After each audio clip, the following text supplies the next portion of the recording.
Welcome to this edition of the High Strangeness Factor, copyrighted on the Paranormal UK Radio Network. I'm your host, Steve Ward, and this is where Andy Mercer and I explore the unexplained and paranormal, with an emphasis on the patterns and connections that lie underneath disparate types of phenomena. Well, Andy, it's great to be back again. This is our second show back from our extremely long hiatus. Yes, we are indeed back again. There's 2 shows in a row for me. It's quite impressive, really. I know. I've really missed this. You know, I had a lot of stuff going on, and we now have you're starting to move, right? No, it's kind of all getting there. As I was saying in our show last week, we're in the process of setting up a new publishing company, which can't really begin until we move house. Now, I've spent the last weekend doing DIY stuff, which I'm completely useless at. It's quite amazing. I've got anything done at all, but I have. It's quite impressed myself. And then we're going to have more work at the weekend, and then we've finally got the estate agent coming in to sort of take the photographs, put us online. So yes, it's moving forward slowly but surely. But as I say, it's just getting. I'm so raring to get started with my publishing business, and yet I have to hold back until we move. That's quite frustrating, really, but I have to. So, but yeah, it's happening. Things are moving. I've just literally today finally finished working through my next book, which has been rewritten now about 4 times, I think, quite substantial changes each time. And it's now finally going off to my proofreader and then come back. It will be the first title I publish, as you know, of my publishing company. So it's all quite nerve-wracking at the moment. Well, it's quite enviable that you're starting your own publishing company. I think that's going to be a lot of fun. Definitely so. You've been talking about it for the last 10 years now, finally doing it at last. It took me 20 years to start a podcast after thinking about it. So you're a little quicker than I am. Okay. And I'm not gonna tell you my horror stories about moving all the closing on the other house and trying to get the other house and trying to shuffle the money around. Yes. Anyway. You'll let fun to come. Well, we're going to have fun tonight because this is our first show back where we have real guests, so people can hear other people talking to us. And I met these 2 young ladies at the Van Meter Visitor Festival this past September. And so we'll talk a little bit about that too and find out what led them there. And we'll give a little bit of recap of what Van Meter is all about, and as well as many other things. Laura Cram, mom, legend tripper, taco connoisseur. We're going to definitely explore that part. And co-host of Spooks, Creeps, and Assorted Devilry Podcast. There's a mouthful. Tonya Downing is an animal lover, a hippie, a podcast podcast co-host of Spooks, Creeps, and Assorted Devilry. Ladies, welcome to the High Strangeness Factor. Hello. Thank you for having us. So, yes, thank you. Oh, very welcome. Tonya, you mentioned that you were kind of an experiencer, right? Yes. And so is Andy. And Laura, you're not really much of an experiencer? No. Okay. I'm not much of one either. Boy, that was really anticlimactic, but it was not. No.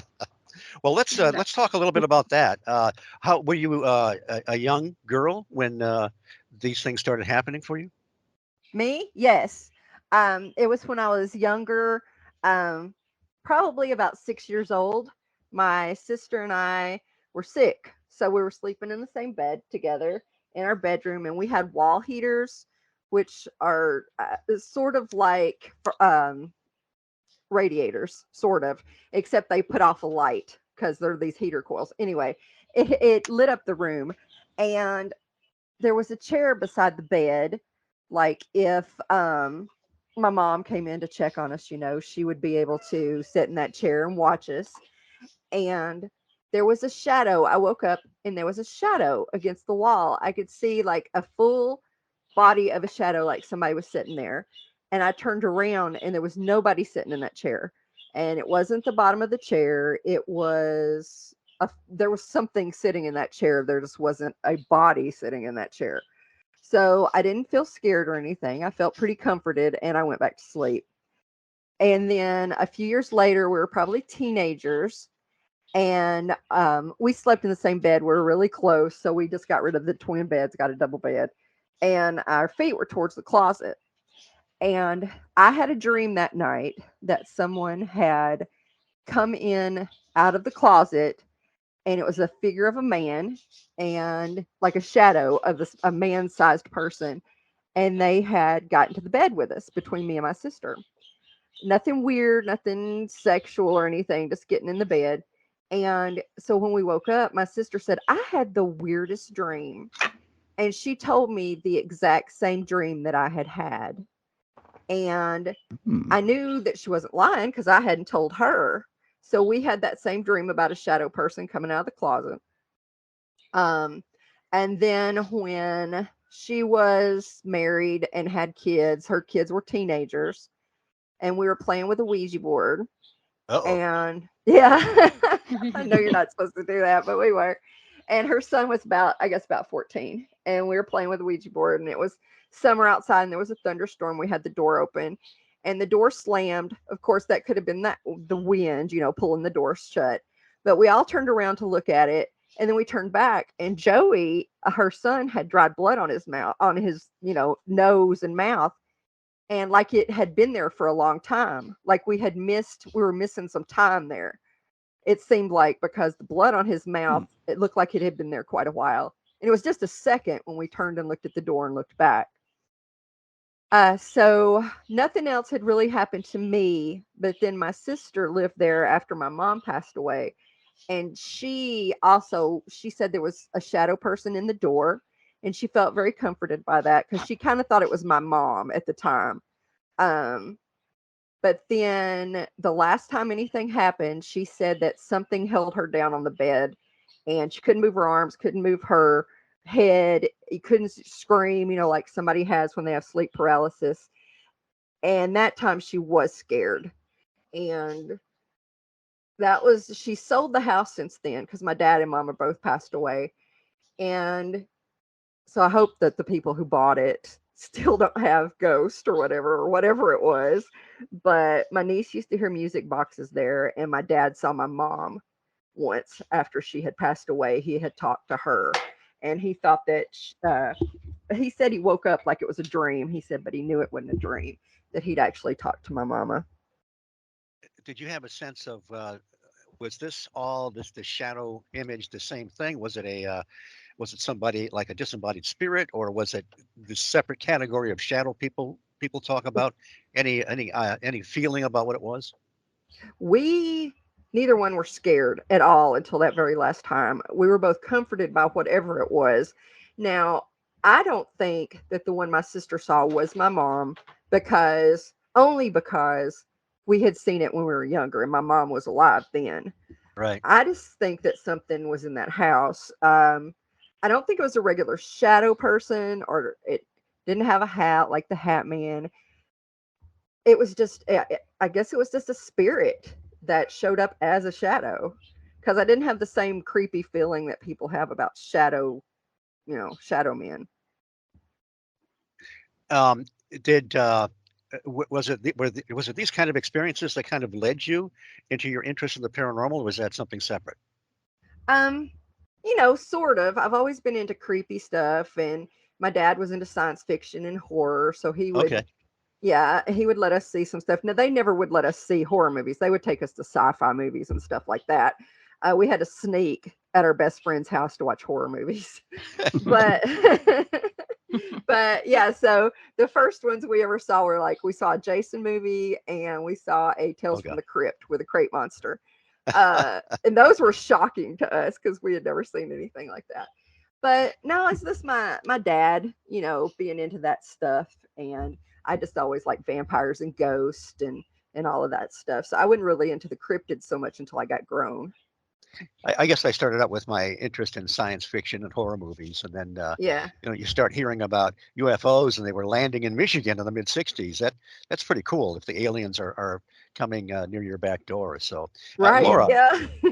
Laura, what brought you into all the weird stuff?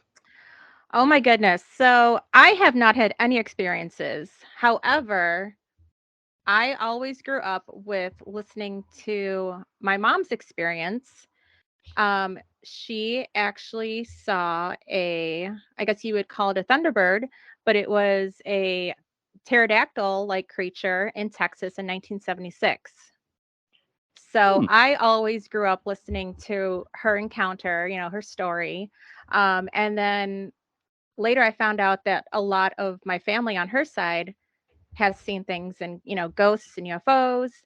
And my grandfather actually had some encounters with a mermaid, and he had multiple encounters with the La Lechuza. So Wait a minute. What is that? it's a I can't talk.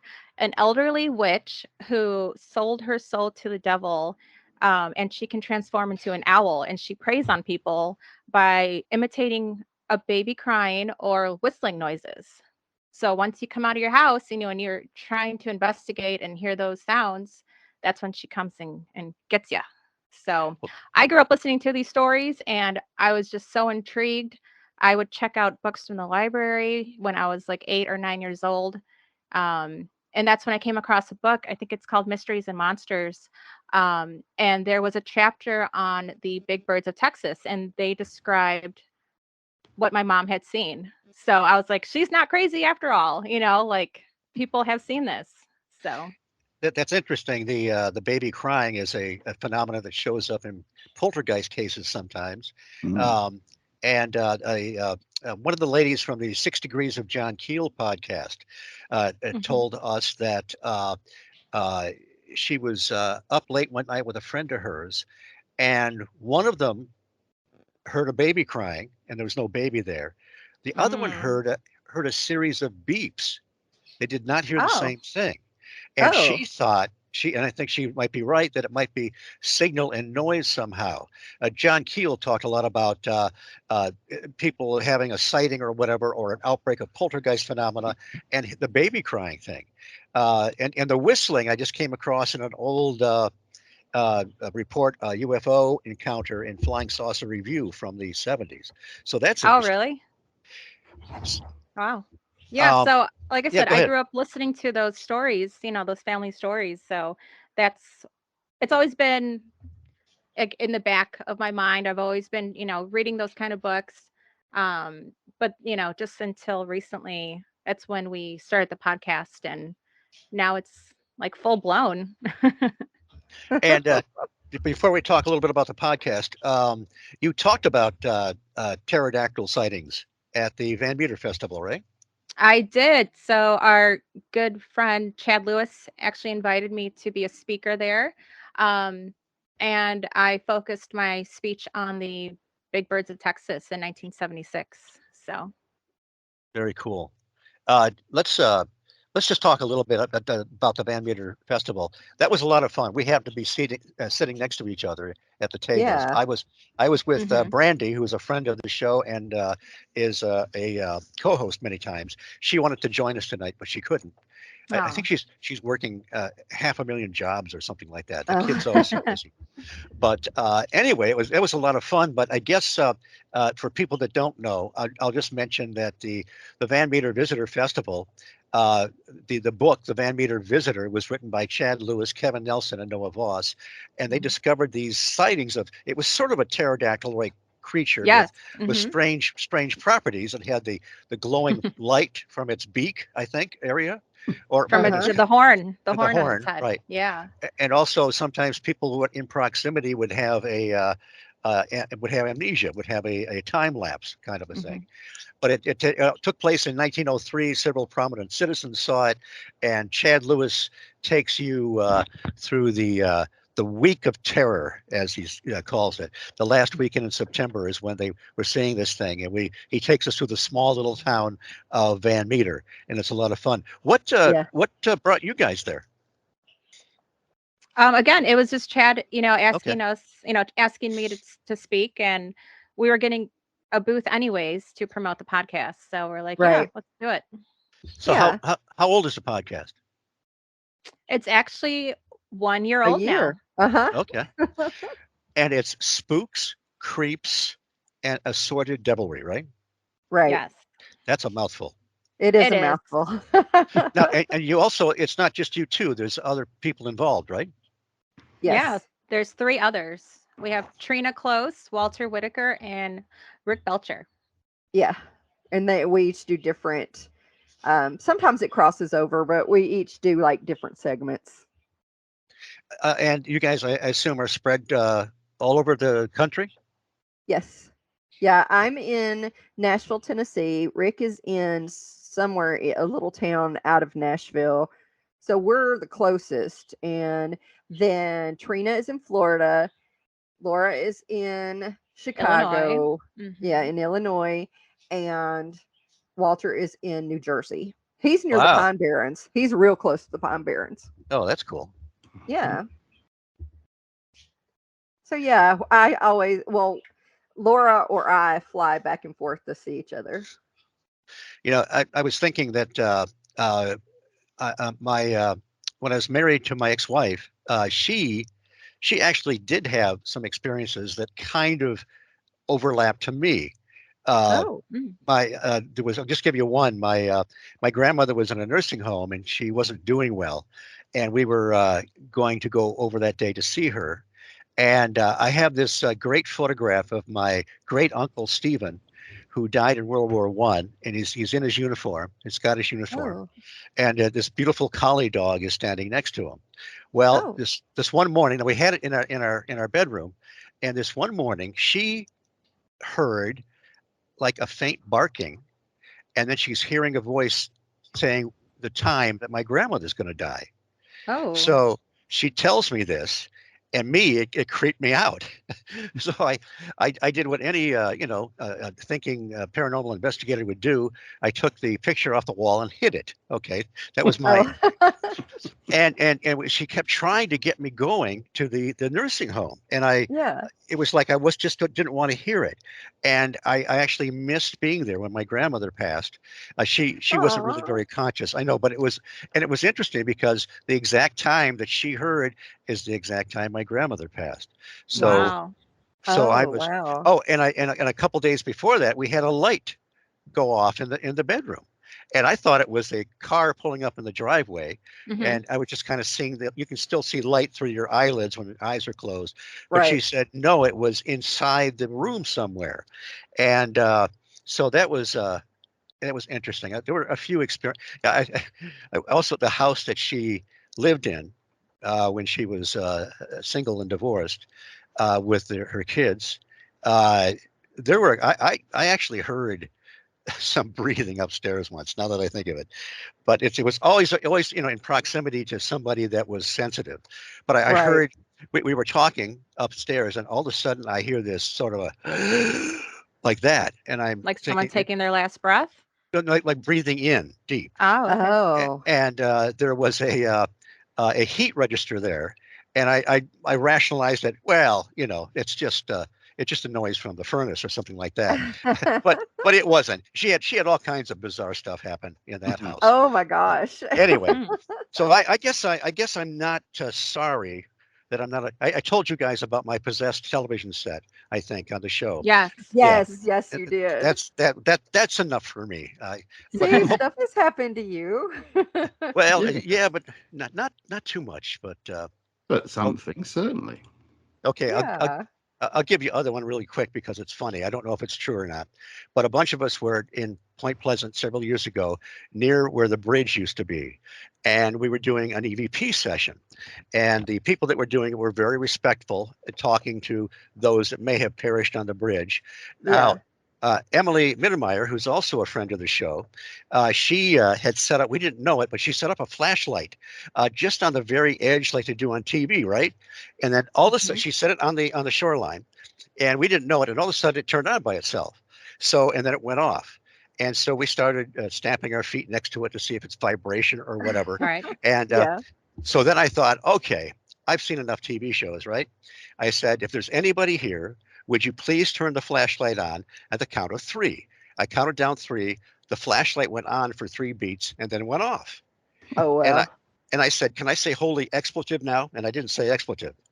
And everybody kind of laughed. Well, John, another one of the guys there, he listened to the tapes afterwards, and he's not sure. He says it's not a Class A EVP, but he thought he heard a voice say, "little baby," after I had said that.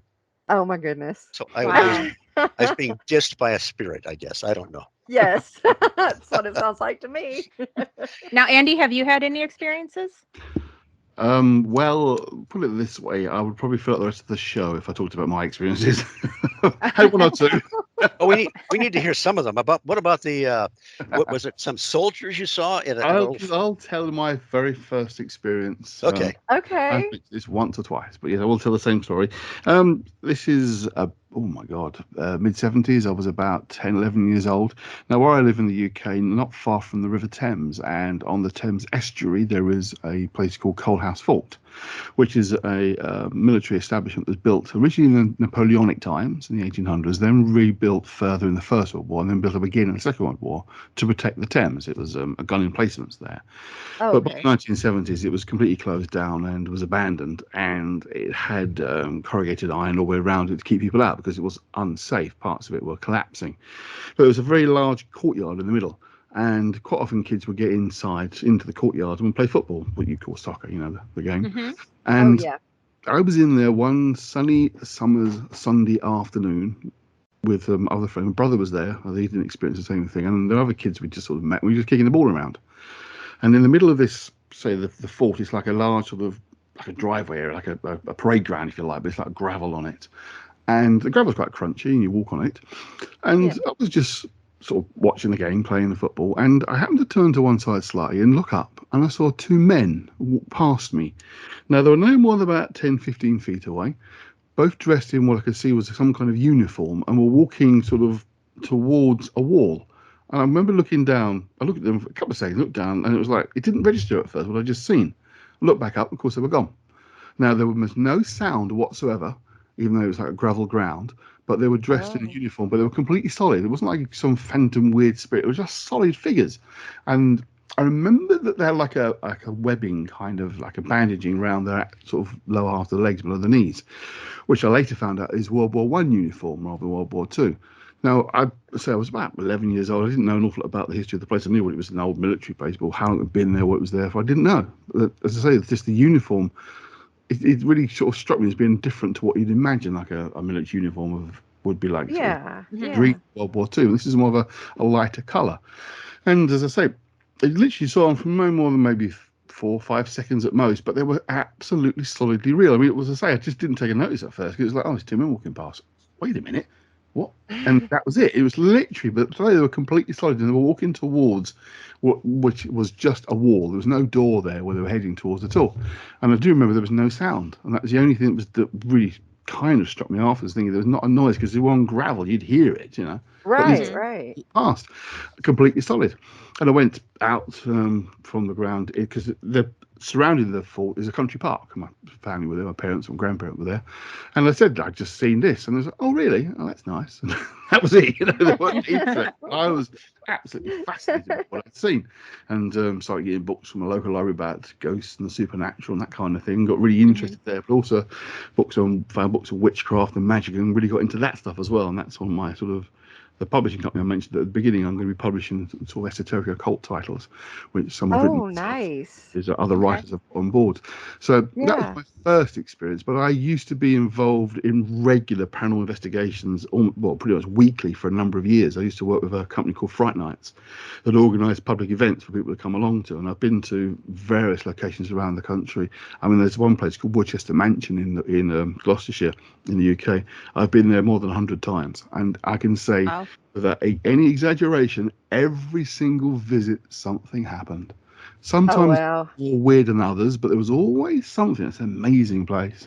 And so I've had quite a lot of experiences. I've got quite a few good video captures and audio captures, which one of which I do talk about. I've never actually shown because I like to keep it to myself, but friends have seen it. But it's a piece of video footage that shows what appears to be a shadow, actually, of a person in a room that's completely empty. There's no one in it, no one at all. It's captured via infrared camera.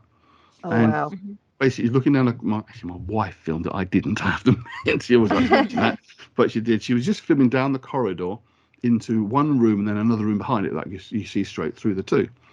It was pitch black and it was filmed in infrared only, no other light source other than the light on the camera.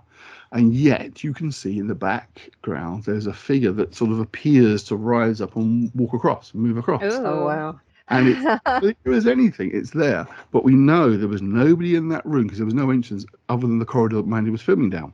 So it couldn't be any one of the team of the 6 of us that were there. We were in a side room further away. She'd just gone back to a little base camp because she was basically a bit bored and a bit tired.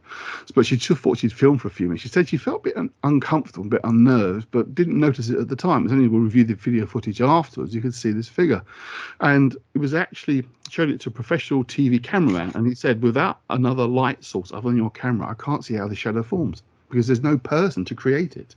The only light source is the camera. So he couldn't figure out how it was done. But he spotted something else that we didn't notice at the time.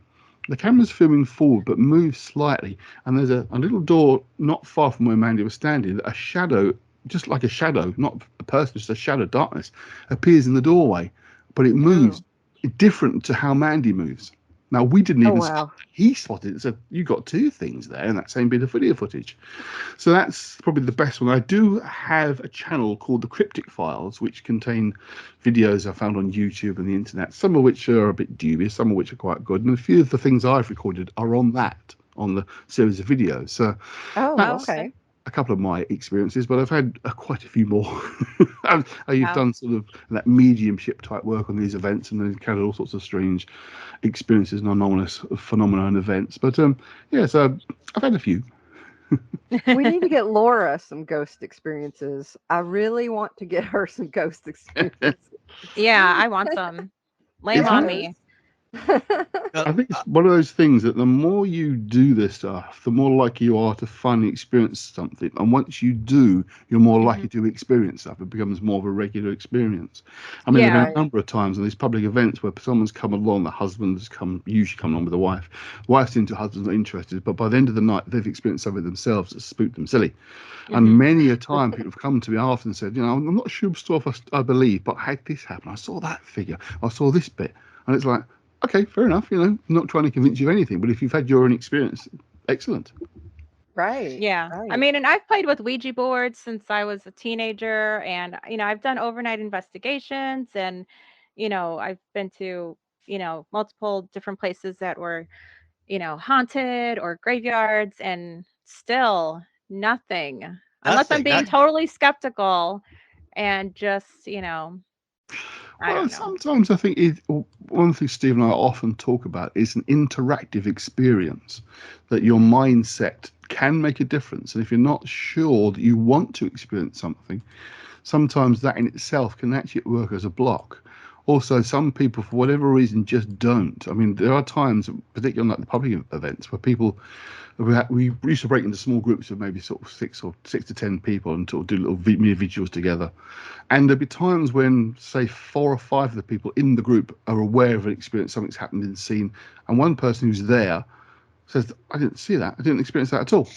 And yet, they're not just lying, they're not making it up. They just genuinely didn't have an experience. It's very odd. Right. There's definitely an interactivity, shall we say, to these experiences. They're not just you as the passive, I can say the word probably, passive observer observing a phenomenon outside yourself. We play a part in it.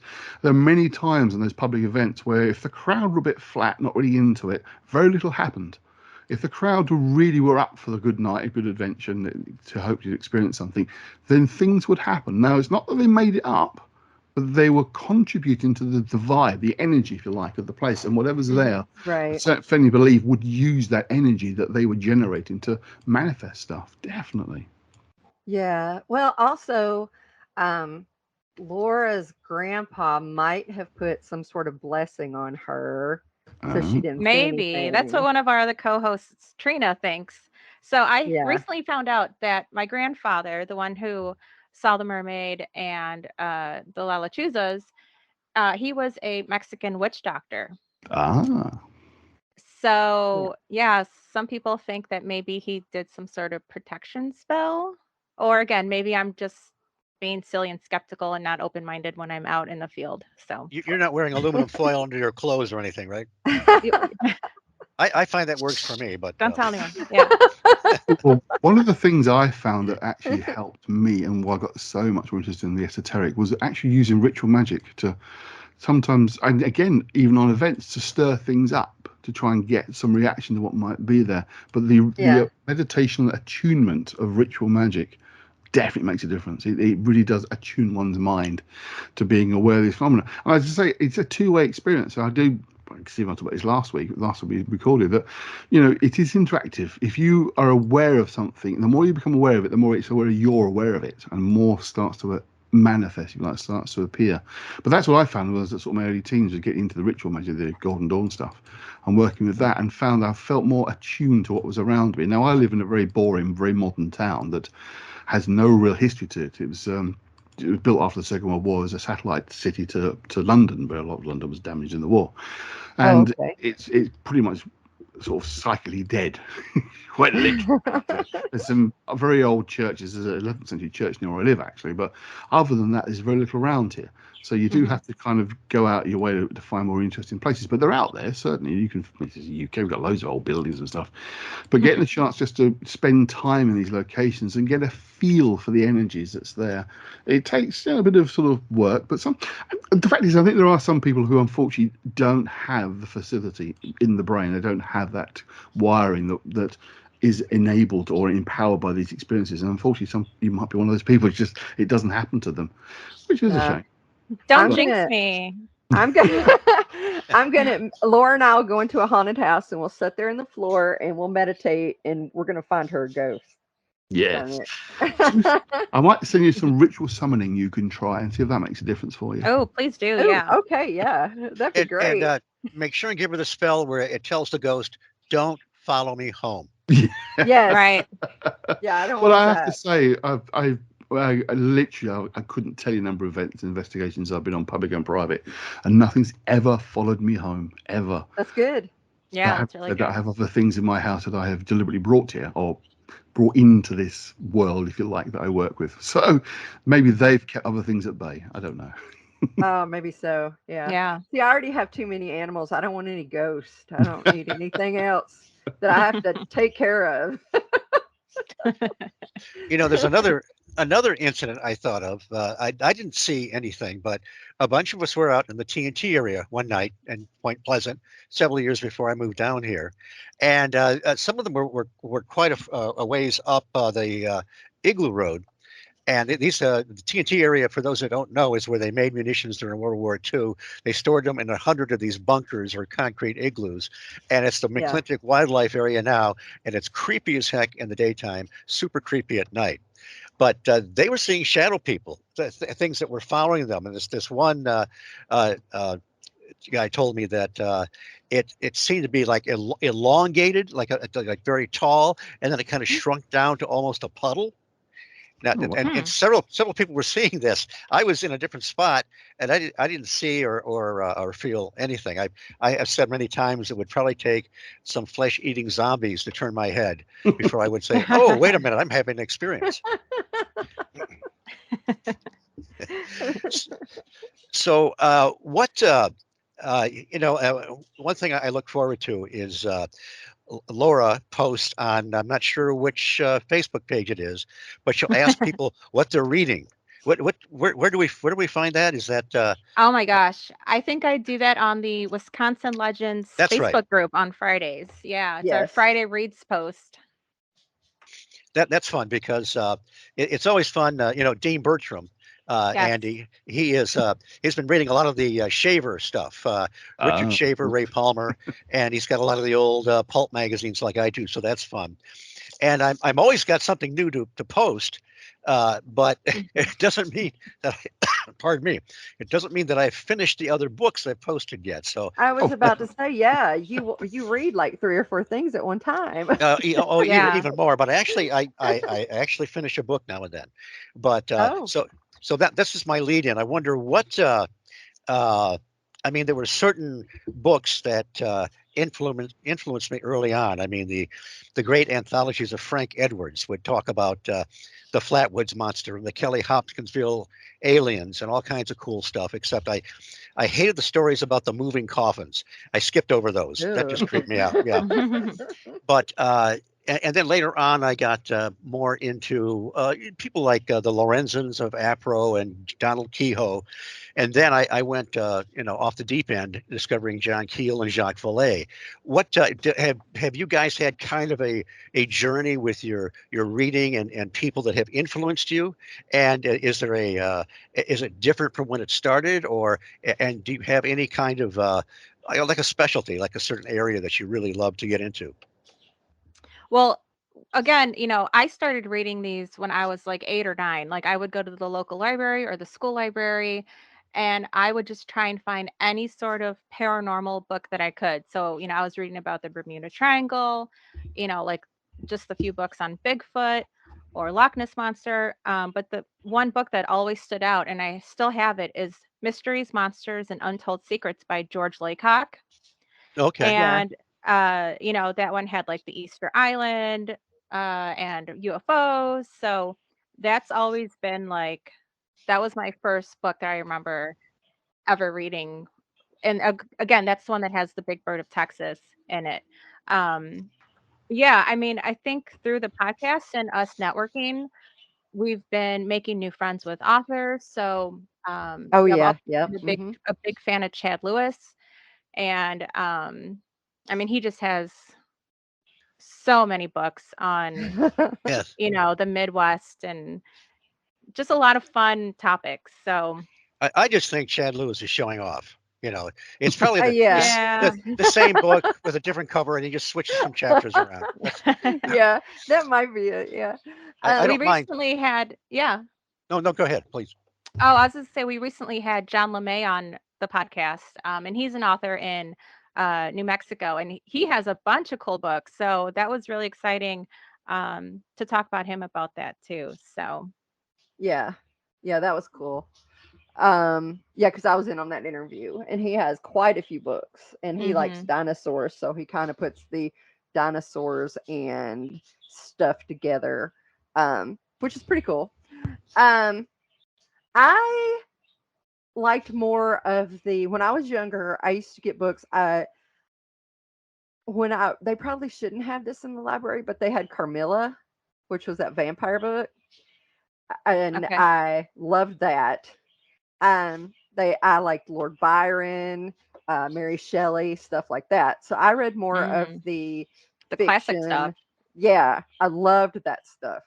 And I didn't get more into cryptids until I got older, and then I started liking the Loch Ness Monster. I also started watching alien stuff. I think the X-Files had a lot to do with that because I was in my 20s. I'm fairly old, and I was in my early 20s when that came out. So that got me kind of more into aliens and stuff like that. So I never read until recently, until a few years ago, never read the nonfiction stuff. Mine was more fiction of the vampires and ghosts and classic, horror and such as that. Mm. I was a voracious comic book reader all the Oh, way I love through. comic books. Oh yeah, the Marvel and Jack Yeah. Kirby's art and Steve Ditko and oh man. Anyway, uh, uh, but about was it and even my freshman year in high school, I still had a tough time. I mean, I read a book occasionally, but when they Mhm. assigned a book to me, it was like, oh, That's what have so I done? boring. Have I done Yeah. Yeah. something in a past life to have to read Madame Bovary? I mean, good Lord. So, but then all of a sudden, in my sophomore year in high school, I turned into the ultimate bookworm. I couldn't get Oh, enough. I mean, I read stuff like Doc Savage, pulp novels, but I also read Dracula. That's one of the first yes. novels I read in my awakening period, and it was just fascinating. And so I was led to go to the local library, to check out vampires and werewolves in the Encyclopedia Britannica. Yes. That's about as studious as I got, I think, all the way through high school. Well, I was quite Yeah. lucky actually. We had in what we call the sixth form, English literature. We read War of the Worlds, so that was pretty good. Oh, well, that was Oh, good. okay. Yeah. We And I got was to read Poe and ah, Shakespeare in high school. So that was cool. I was one of the only people that just loved Shakespeare. Not so much now, but I loved it then. I like Poe now more than I did then. I liked Shakespeare a lot back then. But The Time Machine was one of the books I read in my exclusive comic book period. I actually read that a couple times, so I Oh, uh, I cool. I was fairly literate. But yeah, I love that novel, and I had the version because there was actually a scene in there that was deleted from most of the uh, copies of it, and this particular publisher went back and captured that particular scene. It's one of the ones Oh, where the time traveler goes way off in the future, and it's probably one Oh, of the that's coolest yeah. scenes in the book. And it's too bad that they cut that. Aw, But yeah. hmm. Yeah, and I it's and almost the end go of ahead. everything, right at the very, very end of time, isn't it? The world, it's the Earth is Yeah, yes, like the sort of world burning stops up. spinning, right? Yeah, And that's it. I well, remember. the one scene that they deleted, he stops there in the time machine and he feels something on his cheek, like it's a bug or something like that, and he finds out it's kind of a long antenna of some giant crab-like creature that's behind him, so he Oh my has gosh. to move on ahead. Yes, Wow. yes, very it had a very dismal. The film with Rod Taylor had a much happier ending because Yeah, he got back together with Weena, and that was yeah. good. And you made me think of when you said that you started Laura, you started going to the library and finding everything you could. Well, Yeah.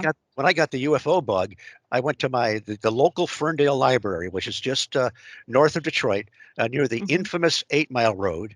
But I want people to know that Oh, I never had any street cred, even though I lived close to 8 Mile. But I guess I was too close to 9 Mile. I don't know, I would but love to hear you rap. Yeah. Oh, yo, please. maybe on mute. I'll do it on mute. Okay.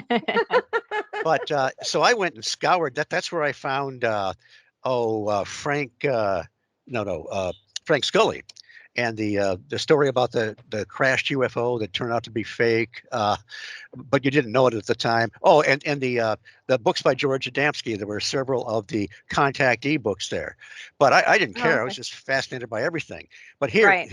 the one thing, and then I wanted to make photocopies of the pictures. Well, this is like ancient technology. You put it on the copy machine, and it gave you a negative. Then you had to take the negative and copy that to get the actual photograph, and you would lose a Oh, lot of and each one cost 25 cents. Now imagine 50 cents a copy back 100 years ago when 50 cents was a small fortune. right. Exactly. So you were rich. Well, let's just say I used my resources for things that weren't very practical, rather than saving my money. Now, So do you still have those? That would be amazing. yeah, I think somewhere in some of my files, Oh, wow. I've got some. I was the guy that I've mentioned this before. We had a high school UFO club, not actually uh, condoned by the high school. They didn't mind it, but it wasn't officially sanctioned like the regular clubs there, Right. and. And I was the one. I was like the last holdout. The other guys, went off, and one guy started to believe that everything was demonic, and so Mm. I got his files, and then so I kept inheriting files from people Hmm. that had moved on, and so I still have some of that good old stuff right here in my archives. So Wow. Oh, wow. That would be cool. one thing I don't have, one thing I can't find, is when I came down in 1977 to see the Point Pleasant, because I had read the Mothman Prophecies a year or Hmm. two before, and I took photographs of the old North Power Plant where the Mothman was first seen. I was doing black and white back then in a 35 millimeter Minolta, and Mm. great photographs, and I can't find them. Oh, Oh, Oh, no. I was praying that in the move that all of a sudden I would open up something and find them. yeah. Oh, hopefully you Oh, can. So yeah. now I've noticed you guys do a lot of shows, right? I mean, do you have a regular schedule, or do you just do it when you set them up? You Go ahead, mean Tanya. You're the the editor. podcast or the Yeah, the or podcast. oh, well, we were doing it on Wednesdays and Sundays, and we decided that that was a lot to keep up with, and so we have moved it to just doing on Wednesdays. Okay. And I Well, edit them. I have several that I've got to edit. We'll do a bunch. We'll do whatever whenever somebody's available, and then I just edit them, one at a time and release them every Wednesday. Well, heck, you're doing twice as many as we do. So it's just that I like saying fortnight. So that's why we do them every other week. Oh, okay. That makes sense. Let me do our station identification here for just a moment. Okay. Okay. You are listening to the High Strangeness Factor, copyrighted on the Paranormal UK Radio Network. Andy Mercer and I are talking to Tonya and Laura of Spooks, Creeps, and Assorted Devilry Podcast about everything. Tonya, I wanted to ask you, you are an animal rescuer, and tell us a little bit about that. Oh goodness. Okay. I have, because, and all of these are rescues. I have 5 dogs, 8 cats, and I did have 8 parakeets. Now I only have 5 because a few of them have passed away. Parakeets are like fish; they don't live forever, especially when you have cats. So I worked for the Humane Society when I lived in Kansas, and I was a foster fail on a couple dogs, and I've helped them try to get a um I can't even think of the name of it, a breeding place, puppy mill shut Right. down. Um, it's hard to do when it's in the county and the city won't do anything about it. But that was in Kansas. Now I'm in Nashville, and I haven't done any of that. But I do animal transports for rescues, like dogs that get rescued from a kill shelter or something to go to a somebody who's going to foster family, or from a foster family to a home. We will do, there's people who just transport like an hour drive, like from Nashville to an hour away, and then to pass off the doggy or a cat, bird. Right. I have transported all of those to another person, and we've transported animals from somewhere in Florida all the way to Utah. Not me specifically. The longest transport I did was from Nashville to Kansas, and with 4 dachshunds plus my own dog. So that was quite a trip.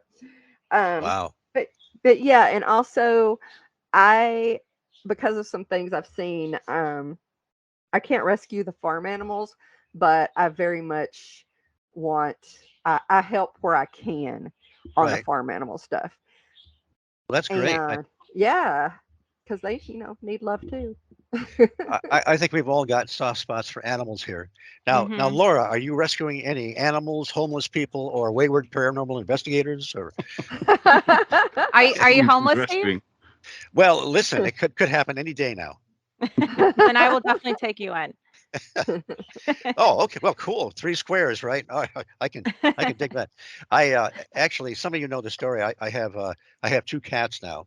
Mhm. Yes. But now, when I moved here, Ashley Morrison is Jeff Walmsley's daughter. Jeff Walmsley is the gentleman that co-founded the Mothman Festival and founded the Mothman Museum. Well, her kitty cat had 3 kitties, and she asked me, "Would you like to have a kitten?" And I started thinking about it, and I thought, well, it would be all alone, and I'd be leaving it sometimes. And she said, "Well, if you took 2, then it wouldn't be alone." That's We how were it just in starts. luck. I have 2. I have 2. um, Okay, go yeah, ahead. I was just gonna say mine started with, like, 1 dog, and just over time you keep getting them. Things happen. You marry into them, or somebody passes Right. away and leaves you some. So yeah, I would love they're to all have a here. dog, but it's a small house, and now there is a rumor that you guys might be visiting Point Pleasant sometime this spring. Yeah, Yes. yeah, uh-huh. Well, when Yeah. you come down here, you'll see how expansive my lawn is, and it's not very expansive. I was talking to a friend of mine that lives up north near Tridelphia. He has several acres, and I told him, "Well, I have several square feet, and that's about it." But you'll see when you get here. Now, I was going through some of your podcasts, and you've really covered a wide variety of subjects. What do any particular subjects come to mind, or mind some of the people you've interviewed or whatever in the past year? Oh gosh, there's so many. I know that. Yeah. You won't. I mean, if we don't mention their name, it's okay because there are so many. But I know when I look back to the show, we've got a few years under our belt before the hiatus, and it's Mhm. just great to meet all these different people. I noticed you, Yes. and then you have sometimes discussions, just like a subject, and then you just all talk about it. Yeah, we don't have so many of those because it's so hard to get 5 people together. Uh, So it more ends up at the most is like 3 now of people that we can get together at the same time. Because, Yeah. e- everybody has kids and different schedules and such as that. But Life. yeah, Yeah. yeah, life. So it's usually like 2 or 3 of us that talk to people. Sometimes it's just one. right. Um, I've talked to Luke Greensmith, who lives in England, Oh, okay. and Andy sounds a lot like him, Oh maybe a dear. little different. Oh, Andy's all accent is Brits a sound little alike. more posh sounding. That's what I said, Andy. Or- or- So, but yeah, it's great getting to meet all these people. We've met tons of people by interviewing them, and Mhm. then some of our stuff is witchy tips. We have Trina, who's a practicing witch, and she does some stuff that she does tarot, and then her and Laura do pull cards every day. They call them You've been doing it though. yeah, I've been doing it this week. It's called a Firmicles, and Laura or I will pull a I Like can't an think of oracle anything card. right now. Yes, thank you. An oracle card, and Trina will pull the tarot card. And of course, she's the one that reads it. But um, she was teaching us how to do that on one of the pods that we're going to put on YouTube because it's more of a film kind of thing. It works out better watching instead of just listening to somebody flip some cards around. But yeah, it's But basically just like an affirmation for the day. She reads the cards and, it's just a positive way to start your day. And we post that on the Facebook fan page that we have. yeah, But me and Rick, we actually just interviewed Seth Breedlove from Small Town Monsters. So that was exciting Oh, great. to talk to him. Yeah. And then one of our favorite guests are the Creepy Acres guys, which I know, Steve, you know who they are, and they're really Yep. funny. yeah. Um, And Ghost Story Guys, we've interviewed one of those. Brennan's mhm. Store. We haven't interviewed Paul Bestel yet, but I want to get him on the show. Yeah, that'd be fun. Yeah, it would. Didn't you guys talk about Jeff, the talking mongoose, in one of your shows? Yeah, me Yeah, I think Trina and did. Yeah. me and Trina did a spooky skeptics with Todd Purse, who is an artist, amazing artist. He just did our little goblin pictures. If you saw those on our Facebook, Oh, yeah. and yeah, Todd did those. But we did a spooky skeptics where we were comparing the Bell Witch and Jeff the Ah, Talking Mongoose and deciding if they were actually fae or what they were. And we decided that the Bell Witch might be a not a bad fae, but more of a negative one, and Jeff was a good one. and We decided, the Jeff, the talking mongoose, we interviewed Tim Swartz about it. He's written a book oh, Mhm. on the, cool. yeah. And I thought, you look at the title at first, and you think, okay, a talking mongoose. I mean, I can. There's a lot of things I can accept, nasty little grays and hairy beasts running through the woods. Right. But then when you get into it, you find out it's much more of almost like a poltergeist Mhm. Yeah, it's experience, really neat. and Yeah. it does seem to have some parallels to the Bell Witch situation. Yes. Yeah, it does. There was a lot of them, and then when we got to looking at also the Fae, and or like Luke likes to call them the she because he says it's more um, respectful, but Luke Greensmith does. But yeah, a lot had to do with them as well. So that's why we were like kind of comparing them to see if they were kind of Fae entities as opposed to like ghost or something like that. Now, I can't remember. I'll have to look at it again. The Small Town Monsters did a great documentary on the Blair Witch, the Bell Witch, and Yes. there were all kinds of. I just can't bring them to mind, but Andy, there were all kinds of other side things going on, like so often happens in UFO experiences and so forth. It wasn't Yes. just this crazy disembodied voice messing with people. Absolutely. Yeah, about- his movie was called The Mark of the Bell Witch. Oh, okay. And Okay. it's about 40 miles from me towards Ah. Kentucky. Yeah, it's not far. And Laura's been there, and I've been there, but I didn't get to go in the cave because the cave floods and it had been raining a lot. So we didn't get to go do that. We got to go to the museum, but Laura actually got to go in the cave And when she nothing was there. happened. Yeah, nothing happened to her. But I- we also, oh, sorry, go ahead. No, you go ahead. Oh, I was just going to say, we also were kind of looking at what was going on, and there was a reporter in Nashville. Well, there was a reporter that interviewed a doctor in Nashville, and they had looked at the case, and they might have poisoned him. Uh-huh. The Bell Witch might not have done anything. I think that there was rumors and stuff that he was very abusive, and back in those days there was nothing really you could do if you're a woman about your husband who was abusive. It was a family's business and nobody butted in. And we kind of believe that she might have poisoned him Yeah. and killed Wow. him. So that could be something too. Well, that's a bummer. I'd rather have some evil, disembodied spirit messing with Yeah, people. some paranormal. Yeah, I would too. So, I mean, that was just, a newspaper person and a doctor, and they're going to be more careful about what they say. They're not going to believe that it's a ghost or anything like that. But we decided she wasn't a witch. We don't know why they call her a witch. She might have been in life, but she actually was still alive when all this was going on. Kate Batts was. She died after him. So there's a lot of holes in the story. I'll have to look up that again. There was oh yes, I wanted to. I have to tell you guys that I was envious that you guys did. You spend a full night out at Lee Hample's farm? Yeah, I did. Laura did. Ah, Yeah. okay. Now this was. So- Were you there alone or? So one of the friends that I've made on, Facebook from all the cryptid groups, his name is Russ, and he grew up on the farm, and they actually sold some of it to Lee. So it was Russ's property to begin with, his parents, and they sold some of it to Lee Hample. So Russ was having a birthday party, and he invited me and my family and all of his close friends. So we actually had like a campfire,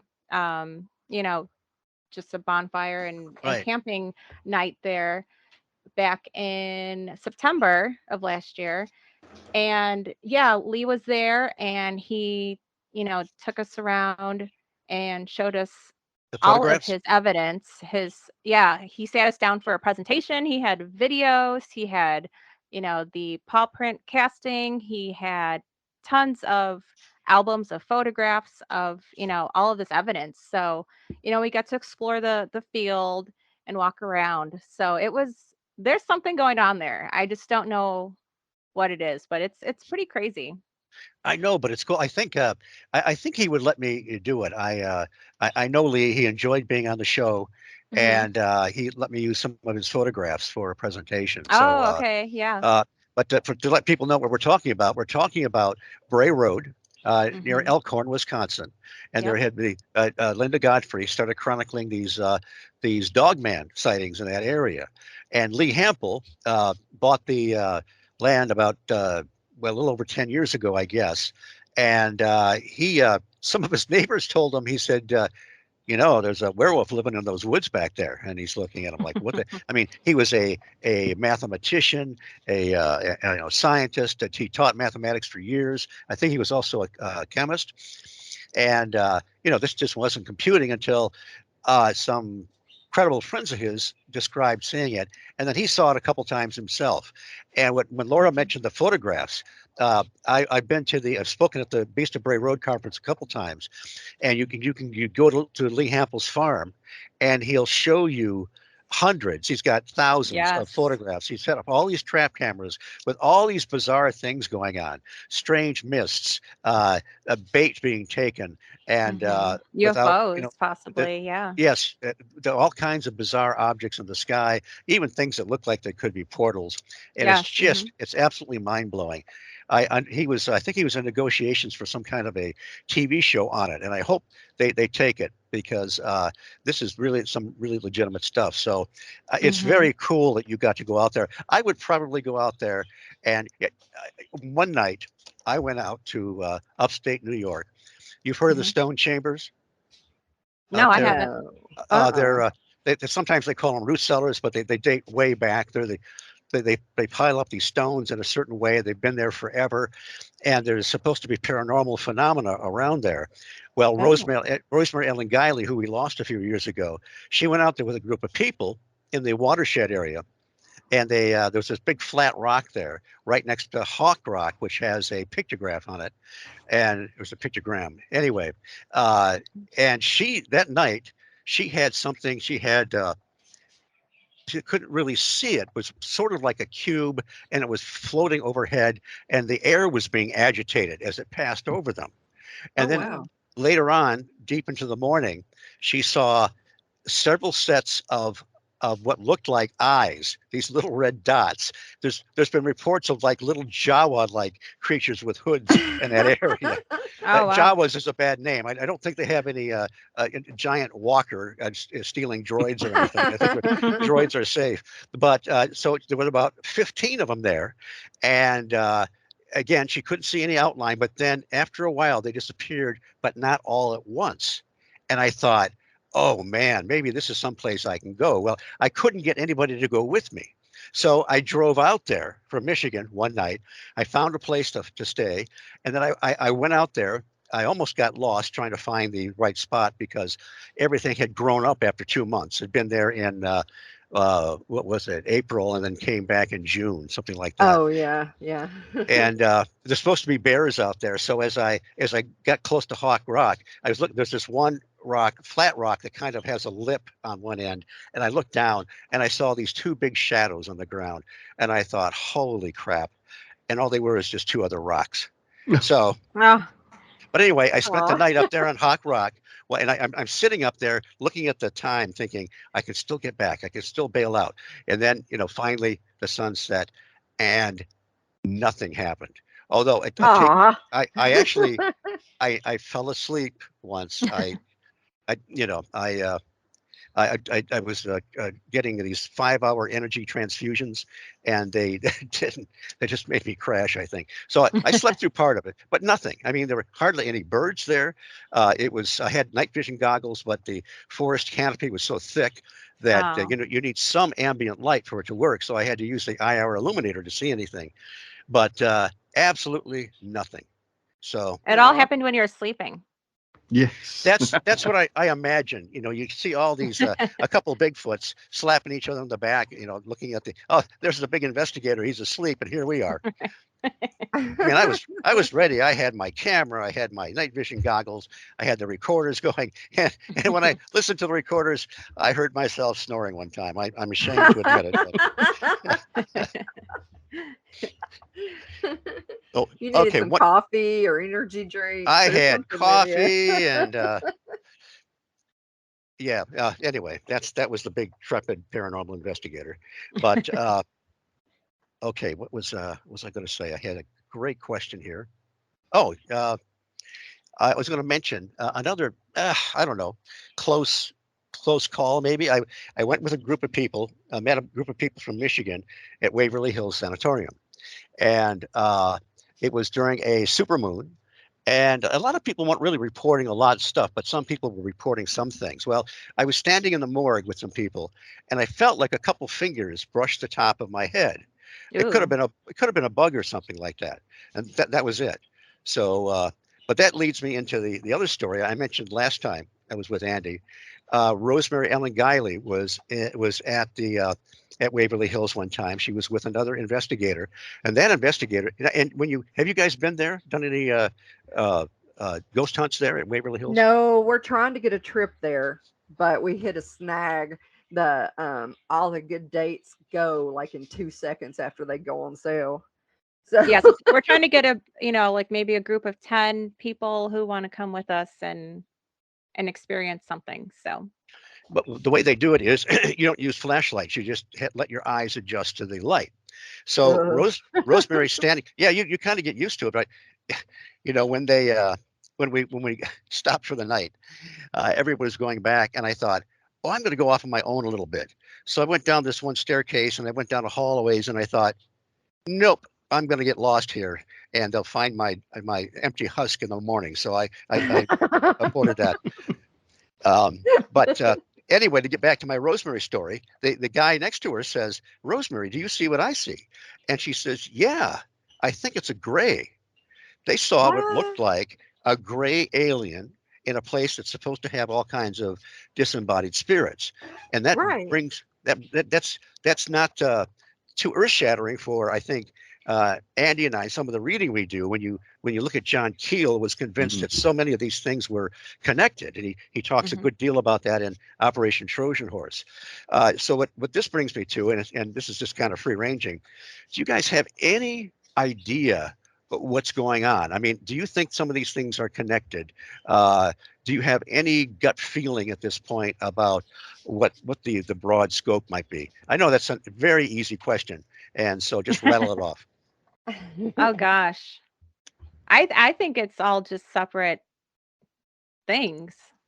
Yeah. I don't know if I believe that they're all connected, but again, I'm very skeptical. So I just look at things like people that saw the Mothman would go home and have an outbreak of poltergeist phenomena.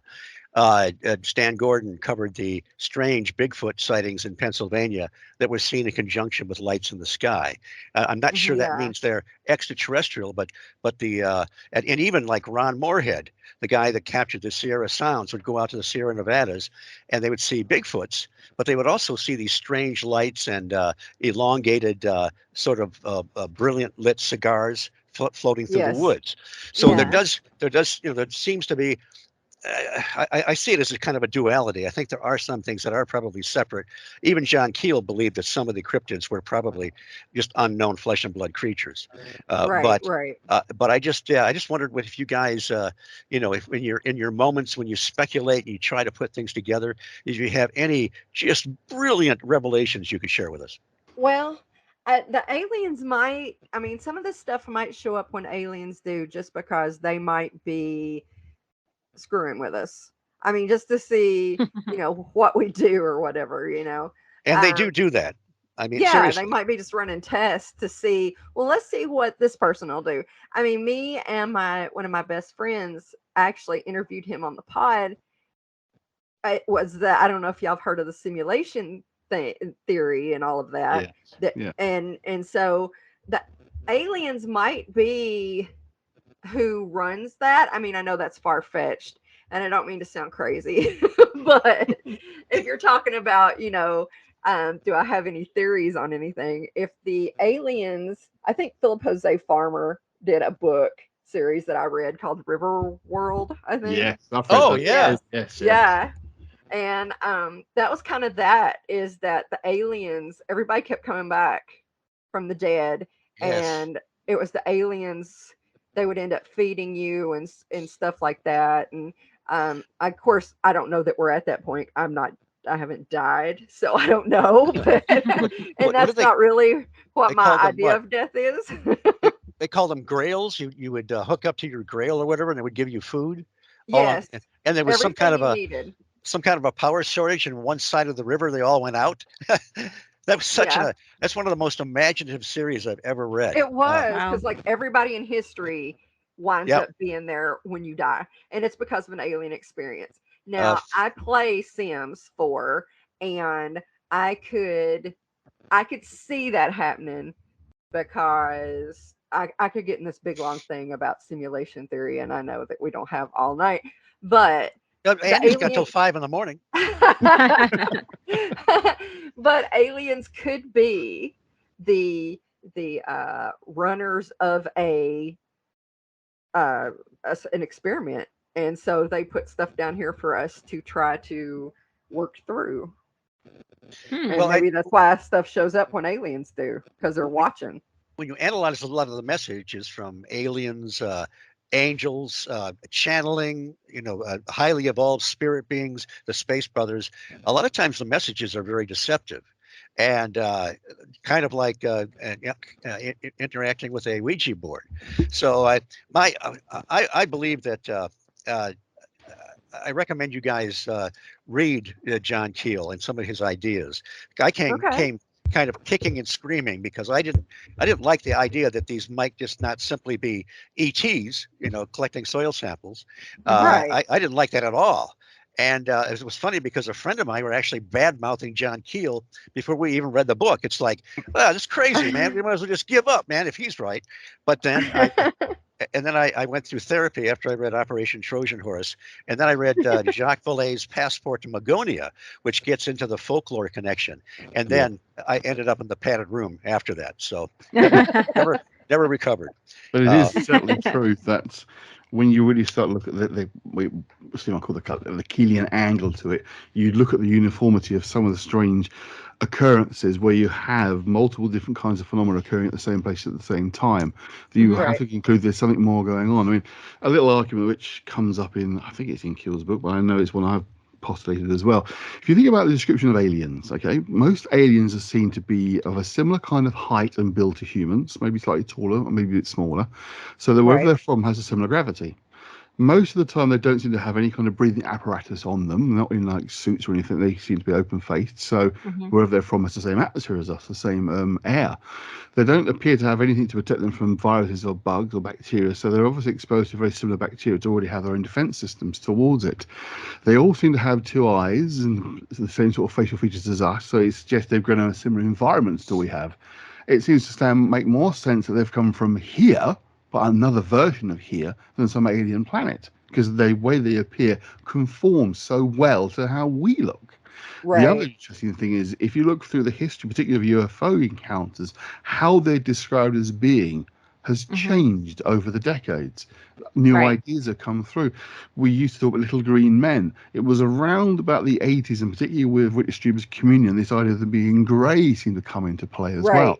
So it seems like it's a cultural definition as well that affects how we view these things. Someone else pointed out a while back, an interesting phenomenon was the first real sighting of triangular UFOs happened in the early 80s. About the same time, Empire Strikes Back came out with the triangular Star Destroyers. So the idea of the appearance gets in the psyche. I'm very much of the opinion that these things appear to us in ways that suit our understanding, our own belief system, our own folklore. And they will manifest differently to different viewers. This is one thing I noticed on these ghost investigations, where people were having an experience, but it was different to the person next to them, seeing something slightly different, whether it was a misidentification of what they're observing or it was different to their belief systems. I don't know. But that's what I noticed with the stranger, where you've got more than one thing happening at the same time or multiple events occurring, that you have other related phenomena happening at the same time. That's what really struck me, and that was my own thinking, if you like. And the more I started reading like John Keel, I could see that's very much where he was coming from too. So it really resonated for me and made real sense to me. Yeah, well, there's another thing that does that, and not to get into a great big can of worms, but you were talking about appearing like somebody to make it better for somebody's belief system or something. Religion does that, if you think about it. Well, of course, absolutely. So, yeah. One of the best examples, I mean, religion comes into this, I thought when I saw it on TV, it made real sense. Have you ever seen The Martian Chronicles, Ray Bradbury's, but the TV series version? The miniseries, with Darren McGavin, Rock Hudson, Darren McGavin. That's the one. Oh, no, No, I haven't. There's a scene in that that's absolutely brilliant. They've colonized Mars, but the Martians are there, but they don't know what they are or where they're seeing them. They're being experienced. There's a particular scene where a young vicar is setting up the first church on Mars, and it's late night. He's setting up the altar, etc., and there's a noise behind him, and he looks to the back to the door of the church, and Jesus is standing there, literally blood dripping from his hands, etc. And basically the creature is a Martian, and the Martian explains, I am taking this form because you're making me take this form. Your belief system is creating that I am looking like your Jesus, but I'm not. But I don't have an actual form, if you like. We only appear in sort of along with your own belief system, according to your own belief system that you bring to it. And that really struck home to me. I thought, bloody hell, yeah. That is Yeah, really because it's interesting. easier for them to see that than some little green alien. Exactly. They're Mhm. gonna take seeing Jesus better than the little guy. Exactly, but he has an expectation that's what he's going to see because he's a very devout Christian. He's going to make the first church on Mars. And to me, one of the things I noticed, a lot of cases I've read start with lights, as if light itself is the originator is the first form of light, and then it becomes something else afterwards. So commonly seen like light phenomena occurring, and then something else begins to happen with it. I find that has always been quite interesting as well. So that's why I'm very much of that opinion that it is us seeing phenomena that is outside of our direct understanding, but then it takes on a form that either we give it unconsciously, if you like, or it Right. takes from us as a form that we can readily work with or understand. Because again, if you look throughout history of UFO ghost encounters, whatever you want to call them, sort of folkloric wise, in the 1800s, these things were believed to come out of the ground or out of hills. There was no spaceships mentioned or doorways appearing. They literally would come from underground. So the belief was a lot of these things, like the fairies, fakes, will come from under the earth or from hills. Right, exactly, because they didn't know about flying things. Well, exactly. He didn't fit with what they understood. I mean, some of the reports. I've got a large collection of old folklore books from Victorian age. I've written a book on witchcraft to do with Victorian times. It's a big collection of these books, and I'm going through finding the stranger phenomena, the stranger descriptions of weird things happening, and a lot of them things literally appear out of the blue. Just a figure's there. They haven't come from space or been landed down by teleporters. They've just literally appeared and then disappeared, almost like they come into our reality and then leave it again. Now, you could argue that they don't have an understanding of what spaceships might be or anything like that, but no, it seems, depending on sort of which time period you're looking at, the way these things appear and then disappear changes. So that's what I find really interesting as well, that these things seem to adapt to the time, if you like, or what is the dominant thinking of the time. Right. That's true. Because like Yeah, you that's said, interesting. Let's be good off for one again, like I always do. No, that's very interesting. That's a very good theory. Keel mentions the same phenomena, the light in the Mothman prophecies, that he thought some sightings were the light would program, we would co-create somehow, and he didn't know whether it was an intelligence or just a natural condition of the planet. But he thought some people would see a cryptid walking across the road. Others might see a giant UFO, like the Merle Partridge, whose dog Bandit disappeared near during the Mothman time. They were seeing just bizarre stuff in their area. They see this giant UFO. Nobody else would see it. So was it just them? And also, it mentioned earlier about Whitley Strieber's Communion and that striking picture. It was just kind of on the heels of Close Encounters of the Third Kind, which kind of gave us sort of a gray. Now, you could find something that looked like a gray now and then back in the old days, but I tell people back in the 60s and 70s, we had the coolest aliens, man, when they would land these little 3-foot humanoid guys with different apparatus and so forth. Suits. And just one last thing, when we had my second UFO group was informal. There were actually some professionral people involved there. I was not one of them. I was unemployed, but that's why I could go to the meetings. But Lloyd, who was kind of our de facto leader, we were in a restaurant one time, and he gets a napkin out, and he drew the Betty and Barney Hill aliens, the Antonio Villas Boas aliens, and a couple other ones. And they essentially were a bit different, except for their eyes. The eyes were all the same, and I thought that was a very interesting observation. Those creepy giant eyeballs that bore into your soul. Well, ladies, I was going to start to wrap up now, but if there's other things you want to talk about, please feel free if we've missed something. I was going to ask about some of the venues you're going to be going to and how people can find your podcast and so forth. So we're going to be at the Mason, Ohio Frogman Fest, and that is March 4th. I think I might go to that for the day. You should. You should. We'll be there. Come sit with us. Yeah. Oh, great. I'm really good at sitting down. Me too. Can I bring a couple of my little booklets to sell so I have bus money to get home? Of course. Yes, of course. Well, that actually sounds, that's not too far away. And the story about the frogman, I mean, they showed up in the 50s, and then a couple of police officers saw him in the 70s. And if you Mhm. go back, the French have a tradition of communicating with the Native Americans there, and they had some kind of a creature like that in that area. Very strange. Yeah, that is strange. I think it's pretty cool. I think a lot of them think it's an iguana. A lot of people Yeah. who live around there, but I think it's pretty neat. Yeah. Do you it's have a cool do you have any story. other ones that you're planning on going to? Yeah, Yes. then we're also going to be at the Small Town Monsters Monster Fest, and that's also in Ohio, but that's in Canton, and that's Okay, June 3rd. So we will also be there. that's not Yes. bad. Okay. Yeah, it's going to be a lot of big names there. So it'll be Yes. exciting. And on Yeah. that Friday You night, they're should going to come have a crash it. film preview or a film premiere of Mhm. theirs. Okay. Okay. Good deal. Yeah. Um, Yeah. and how do people find your podcast? Go ahead, They Tonya. we are I'm on most podcast platforms, and we release pods late on Wednesday night, and so then they're ready for you guys on Thursday mornings.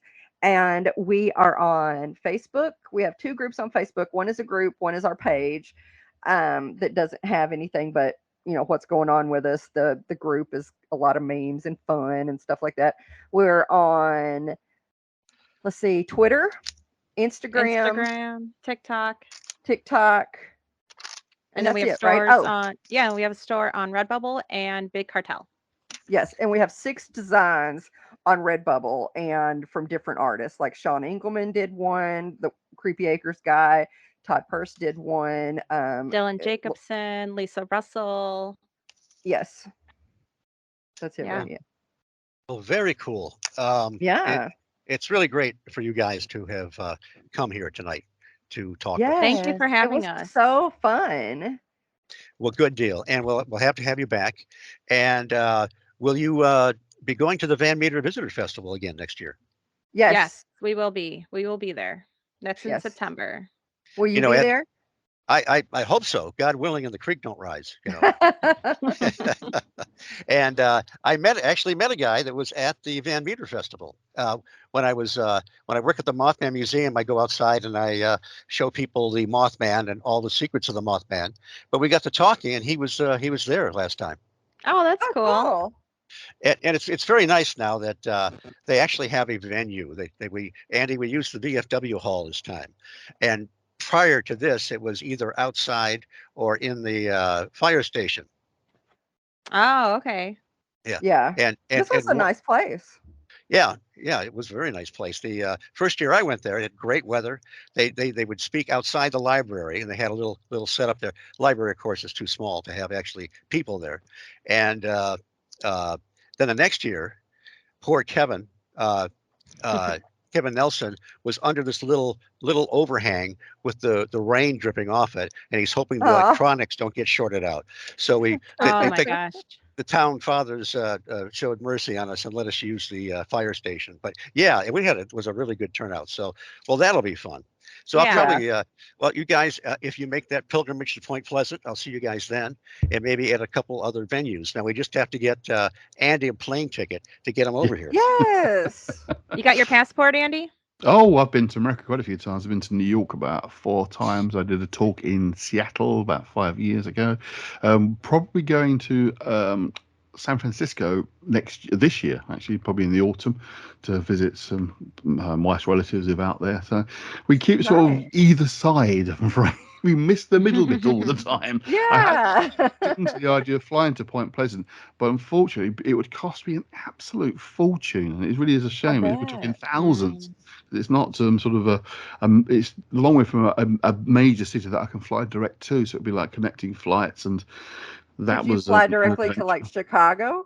Yeah, but still then getting from Chicago out to Point Pleasant, it's still a bit of a trek for. Oh I mean, no, that I would live be in the far. UK. Yeah, You know, the UK is small. We're used to not big journeys.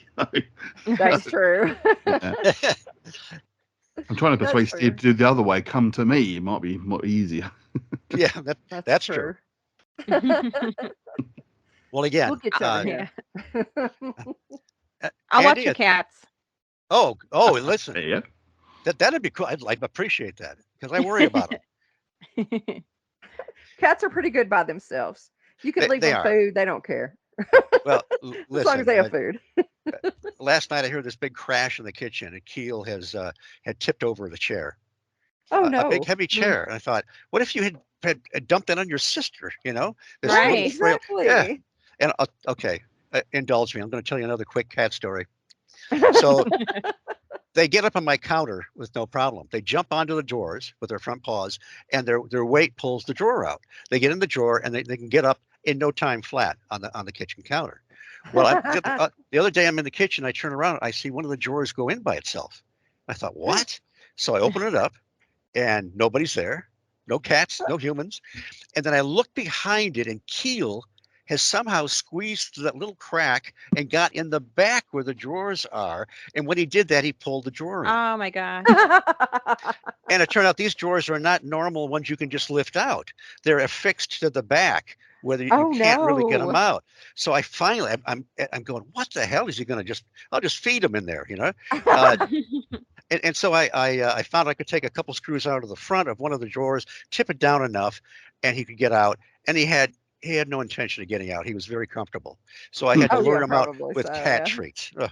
And then when I'm putting the screws back in, the other cat, Rosie, is trying to play with me. And in the meantime, when I was trying to get Keel out, he could see my fingers getting in there, and he swiped my fingers with his Scratching paws. you, yes. Oh my gosh. Yes. Anyway, I hope Cats are jerks. and Andy can always delete that cat story, but no thought. No, I'll leave it in. Okay, Andy, I think we'll close it out. Yeah. The High Strangeness Factor was created by Steve Ward and Andy Mercer and is copyrighted on the Paranormal UK radio network. I want to thank our fearless leaders here at the network, Irene Allen Block, Mark Johnson, and Andy Mercer. I also want to thank Andy for his part in the show and as producer of the show. Also, Brian Zeller and Andy Mercer for the opening and closing themes for the High Strangeness Factor. You can also hear me weekly as a correspondent on Mac Maloney's Military X-Files on the same platform and many others. And I am Steve Ward, your humble host here on the High Strangeness Factor, a displaced Michigander deep in the Ohio Valley in West by God, Virginia, a stone's throw away from downtown Point Pleasant and the mighty Ohio River. Thank you for listening. Andy and I will see you again in a fortnight. Take care. Bye. Nobody knows even why some houses are called haunted. What would you call this place? A deranged house is the bad way of putting it. Such houses are described in the Bible as leprous. Before that, in Homer's phrase for the underworld, a house of Hades.